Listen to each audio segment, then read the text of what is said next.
আচ্ছা, প্রত্যেক এপিসোডে ইন্ট্রোতে কিন্তু একটা ভিডিও থাকে, কিন্তু প্রথমবারের জন্য আজকে আপনারা আমায় অডিওতে শুনছেন। এর পেছনে একটাই কারণ, আমরা যখন ভিডিওটা আপলোড করছিলাম সেই সময় আমাদের ওই ইন্ট্রো ভিডিওতে কোনো একটা প্রবলেম হয় এবং ভিডিওটা কারাপ্ট হয়ে যায়। এবার আমি কোনোভাবেই চাইনি যে আজকের ভিডিওটা আপলোড করতে দেরি হোক, তাই ভিডিও জায়গায় আজকে আমায় অডিওতে শুনছেন। আশা করি সবাই খুব ভালো আছেন। আমি জো। ওয়েদারটা বেশ খানিকটা খারাপ, তবে সবাই প্লিজ নিজের খেয়াল রাখবেন। এবং আজকে যিনি নিজের অভিজ্ঞতা শেয়ার করেছেন উনি আমার খুব কাছের মানুষ। আমি চেয়েও ওনার নামটা শেয়ার করতে পারছি না, তবে উনি যেই অভিজ্ঞতা শেয়ার করেছেন সেটা কিন্তু একটা লাভ স্টোরি। ইয়েস, আমি বেশি ডিটেলস তো দিচ্ছি না, আমি শুধু এইটুকুই বলতে পারি যে আজকের অভিজ্ঞতা শুনে আপনার বড্ড ভাল লাগবে। তাহলে চলুন আর কথা না বাড়িয়ে শুরু করি আজকের এপিসোড।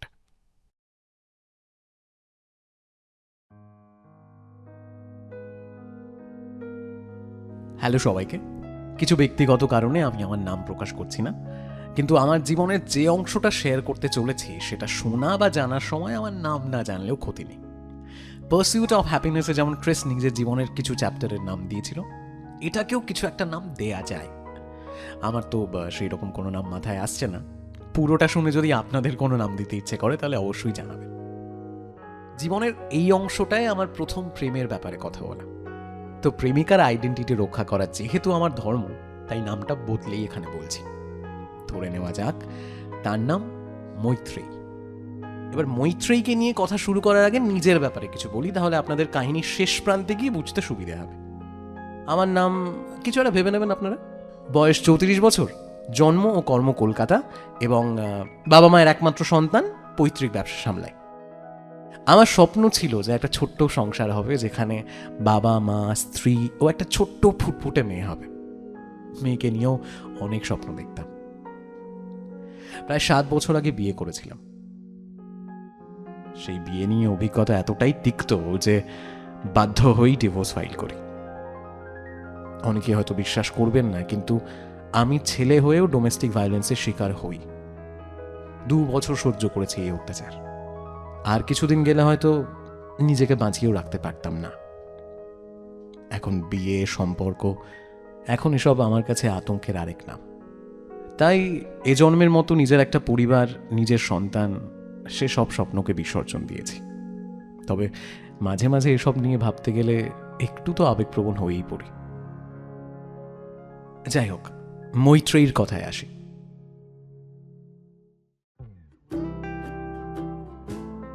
মৈত্রেয়ীকে আমি প্রথম দেখি যখন আমি ক্লাস 7-এ পড়ি আর সে ক্লাস 6-এ।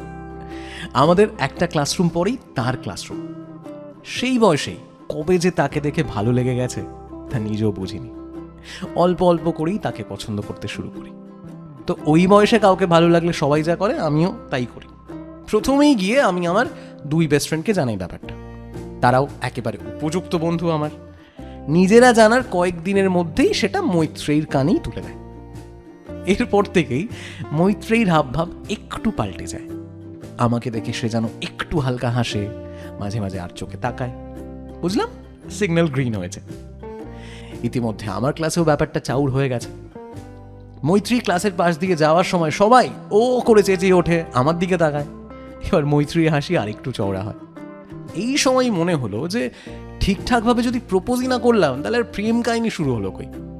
সামনেই ভ্যালেন্টাইন্স ডে, প্রপোজ করার আদর্শ দিন। ঠিক করা হলো একটা বলিউড গানের প্যারোডি বানিয়ে তাতে মৈত্রীর নাম লাগিয়ে সেই গানকে প্রপোজ করা হবে। তা শুরু হলো রিহার্সাল। আর বিপত্তি ঘটলো ঠিক এখানে। প্রপোজ করার এক্সাইটমেন্ট এতটাই ছিল যে কয়েকদিনের জন্য পড়াশোনা লাটে উঠেছিল। একদিন জিওগ্রাফি ম্যাম আমাদের হোমওয়ার্ক দেন, আর আমরা মানে আমি আর আমার সেই 2 বন্ধু সবাই এই আইডিয়াল প্রপোজালের চক্করে হোমওয়ার্ক করার কথা বেমালুম ভুলে যাই। এবার জিওগ্রাফি ম্যাম ভীষণ করা, স্কেল দিয়ে না পেটালেও ওনার মুখ দিয়ে যা বেরোবে তাতেই মানে প্রেস্টিজের পুরো ধ্বজা উড়ে যাবে। এবার এই অপমান থেকে বাঁচতে আমরা ঠিক করলাম ক্লাস বাঙ্ক করব। স্কুল বিল্ডিংয়ের 3 তলায় নতুন ক্লাসরুম বানানো হচ্ছে, সেখানে গিয়ে একটা পিরিয়ড বসে থাকলেই হবে। প্ল্যান হলো যে আমি আগের পিরিয়ডের ম্যামকে খাতা পৌঁছে দেওয়ার জন্য ওনার সাথে স্টাফ রুম পর্যন্ত যাব, কিন্তু আর ক্লাসে ফিরবো না। আর সেই সময় আমার 2 বন্ধু আমার ব্যাগ নিয়ে 3 তলার ওই ক্লাসে গিয়ে লুকিয়ে থাকবে।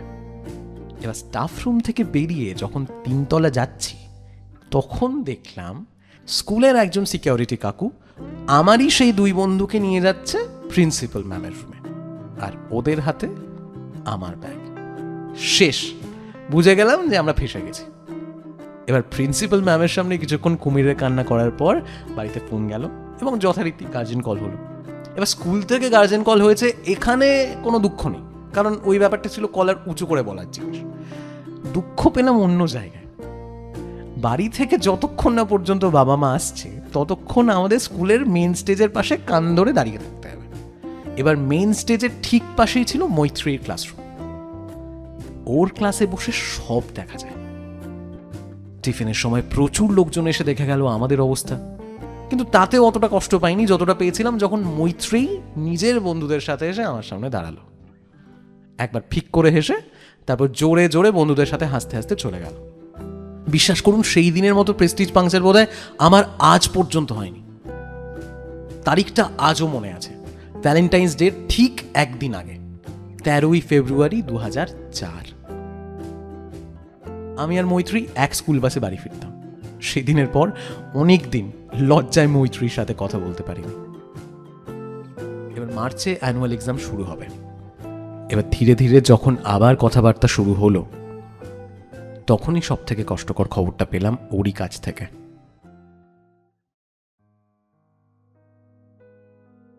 কয়েক মাস আগে মৈত্রীর বাবা মারা গেছেন, আর তাই মৈত্রীর মা ঠিক করেছে যে ওরা আর কলকাতায় থাকবে না, ওরা ফিরে যাবে ওদের পৈতৃক ভিটে মালদাতে। কিছুদিন পর শেষ পরীক্ষার দিন এলো। বুঝলাম এটাই আমার সাথে ওর শেষ দেখা। মৈত্রী বাস থেকে নেমে গেল, পেছন ঘুরে আমার দিকে তাকাতে যাবে আর ঠিক সেই সময় বাস ছেড়ে দিল।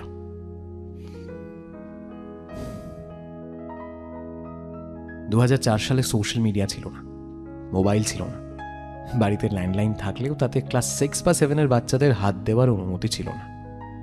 বুঝে গেলাম মৈত্রীর সাথে এখানেই আমার চ্যাপ্টার শেষ। তবে এরপর যে ওর কথা মনে পড়েনি তা নয়। অনেক দিন অনেক প্ল্যান বানিয়েছি কিভাবে আবার তার সাথে দেখা হবে, কিন্তু ওই বয়সে কোনো কিছুই করা সম্ভব নয়। ধীরে ধীরে স্মৃতির পাতায় ধুলো পড়ে গেল। বছরের পর বছর, দশকের পর দশক পেরিয়ে গেছে। মৈত্রীরও আমাকে এতদিনে ভুলে যাওয়ারই কথা।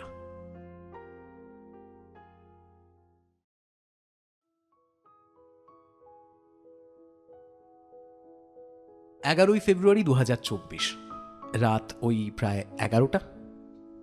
সেই ক্লাস বাঙ্কের ঘটনার 20 বছর পূরণ হবে কিছুদিন পরে। এই 20 বছরে প্রতি বছর এই সময় এসে ওই দিনটার কথা মনে পড়ে।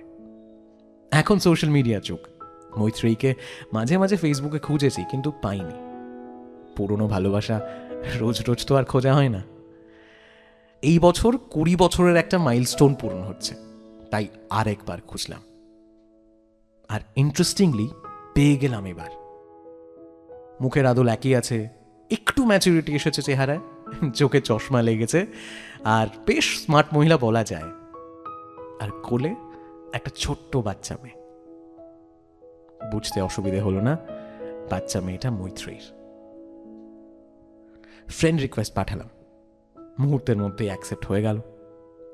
আমি একটু ইতস্তত করে মেসেজ পাঠালাম, হাই, চিনতে পারছো? উত্তর এলো, ভালোই চিনতে পারছি, তুই কেমন আছিস? বুঝে গেলাম এই সেই মৈত্রী। সেও আমাকে চিনতে পেরেছে। মেসেঞ্জারের গণ্ডি ছেড়ে সেদিনই আমরা হোয়াটসঅ্যাপে চলে এলাম। চ্যাটে কিছু কথা বলে দুজনেই ডিনার সেরে শুরু হলো ফোনে কথা বলা। প্রচুর কথা জমেছিল দুজনের। 20 বছর আগে দুজন দুজনের সাথে ভালো করে কোনোদিন কথাও বলিনি। সেই সব জমে থাকা কথা আজ বেরোতে লাগলো। সারা রাত চলল সেই ফোন কল। কথায় কথায় জানতে পারলাম যে সে মাস 6 হলো আমার বাড়ি থেকে 5 কিলোমিটার দূরে ওদের সেই পুরনো বাড়িতেই আবার এসে থাকতে শুরু করেছে। ভোর 5টায় ঘুমোতে গেলাম আমি সেদিন। মৈত্রী যেহেতু বাপের বাড়িতে রয়েছে তাই এতক্ষণ কথা বলতে অসুবিধা হয়নি। পরের দিন আবার শুরু হলো কথা। দুজনে ঠিক করলাম 14ই ফেব্রুয়ারি মানে সরস্বতী পুজোর দিন দুজনে একসাথে পুরনো স্কুলে যাব সেই স্মৃতি আর একবার ফিরে দেখতে।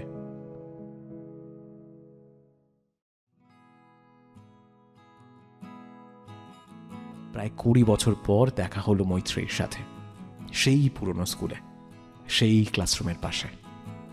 না, প্রপোজ করা হয়নি, কিন্তু খুব ভালো এক বন্ধুকে ফিরে পেয়েছি। দুজনে কয়েক ঘন্টা স্কুলের এক কোনায় বসে অনেকক্ষণ আড্ডা মেরেছিলাম সেদিন। স্কুল ঘুরে বেরিয়ে নিজেদের সেই স্মৃতি আবার তাজা করেছিলাম, যেটা লেখা হয়েছিল 2 দশক আগে। যে ক্লাসরুমের পাশ দিয়ে মৈত্রী হেঁটে গেলে সবাই আওয়াজ করত, সেই ক্লাসরুমের পাশ দিয়ে প্রথমবার দুজনে একসাথে হেঁটেছি। মৈত্রী হঠাৎ বলল, জানিস, স্কুল ছেড়ে যাওয়ার পর খুব মন খারাপ হয়েছিল। অনেক চেষ্টা করেছিলাম স্কুলের কাউকে যদি পাই তাহলে তাকে দিয়ে তোর কাছে খবর পাঠাবো, কিন্তু সেই উত্তরবঙ্গ থেকে কাউকেই খুঁজে পাইনি। অনেকদিন তোর কথা ভেবে কেঁদেছি, মন খারাপ করে বসে থাকতাম, প্রায় ইনসিকিউরিটিতে ভুগতাম নিজেকে নিয়ে, কনফিডেন্স পেতাম না। আর সেই সময় তুই এলি। তুই ছিলিস আমার জীবনের প্রথম মানুষ যে আমাকে প্রপোজ করেছিল। হয়তো ফর্মালি করিসনি কোনোদিন, কিন্তু ওটাই আমার কাছে প্রপোজাল ছিল। আজও কেউ যখন জিজ্ঞেস করে আমার জীবনের প্রথম ক্রাশকে, আমি তোর নাম বলি। মৈত্রীর সাথে এখন মাঝে মাঝেই কথা হয়। যে সুখ দুঃখের কথা আমরা অন্য কাউকে বলতে পারি না, সেটা আমরা দুজনের সাথে শেয়ার করি। ওর কোনো কারণে মন খারাপ হলে আমি সান্ত্বনা দিই, আর আমার মন খারাপ থাকলে ও সান্ত্বনা দেয়, বোঝায় আমায়। একদিন ওর হাজব্যান্ড মেয়ের সাথে দেখা করে সবাই মিলে আড্ডা মেরেছি। ওর মেয়েকে দেখে কেন জানি না নিজের সেই অসম্পূর্ণ না পাওয়া পরিবারের কথা মনে পড়ে যায়। একদিন এই রকমই নিজের স্বপ্নের কথা ওকে বলার পর একটু মন খারাপ হয়েছিল। মৈত্রী বলল, এত ভাবিস কেন, আরেকটা বিয়ে কর, দেখবি তোরও আমার মতো একটা কিউট মেয়ে হবে। আর যদি বিয়ে না করিস তাহলে আমার মেয়ে তো আছেই, তোর মেয়ে হলেও তো এতদিন একই বয়সী হতো, আমার মেয়েকেই না হয় নিজের মেয়ের মতো দেখিস।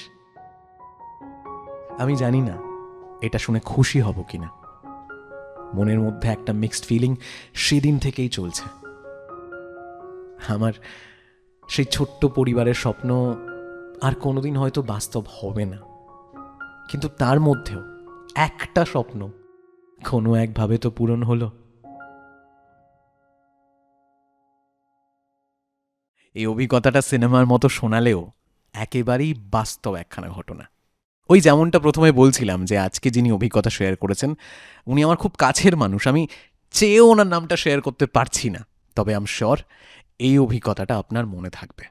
এই যে আমি আপনাদের সাথে এই মুহূর্তে কথা বলছি, বাইরে কিন্তু বৃষ্টি হচ্ছে, আর এই বৃষ্টির মুহূর্তে এই রকম একটা মন ভালো করা গল্প শুনে কোথাও না কোথাও হয়তো আমরা নিজেরাও আমাদের নিজেদের জীবনের সেই দিনগুলোতে ফিরে যাই যে সময় হয়তো আমাদের স্কুলে বা কলেজে আমাদের কাউকে পছন্দ হয়েছিল। যাই হোক, আশা করি আজকের এই এক্সপিরিয়েন্স আপনার ভালো লেগেছে। যদি আপনারও এমন কোনো এক্সপিরিয়েন্স থেকে থাকে আপনি কিন্তু খুব সহজেই আমাদের সাথে শেয়ার করতে পারেন। আপনি এতদিনে বুঝেই গেছেন আপনি কিন্তু যে কোনো রকমের এক্সপিরিয়েন্স শেয়ার করতে পারেন। হতে পারে ভালোবাসা, হতে পারে ভয়, হতে পারে মন খারাপ, বা এমন কোনো এক্সপিরিয়েন্স যা আপনার মনে দাগ কেটেছে। কিভাবে শেয়ার করবেন? খুব সিম্পল, আপনাকে লিখতে হবে অথবা রেকর্ড করতে হবে, তারপর সেটা পাঠাতে হবে আমাদের ফেসবুক পেজে, অথবা আপনি মেইল করতে পারেন। আমাদের ইমেল অ্যাড্রেস storywithjoe@gmail.com। সমস্ত ডিটেলস দেওয়া থাকবে ডেসক্রিপশনে। আশা করি আজকের এই অভিজ্ঞতা আপনাদের ভালো লেগেছে। নিজেদের ফিডব্যাক অবশ্যই আমাদের সাথে শেয়ার করবেন। আর যেমনটা বললাম, আপনি কিন্তু খুব সহজেই আপনার এক্সপিরিয়েন্স আমাদের সাথে শেয়ার করতে পারেন। আজকের মতো আড্ডা এখানেই শেষ করছি। আপনাদের সবার সাথে দেখা হবে পরের ভিডিওতে। ততক্ষণ সবাই খুব ভালো থাকবেন। ধন্যবাদ।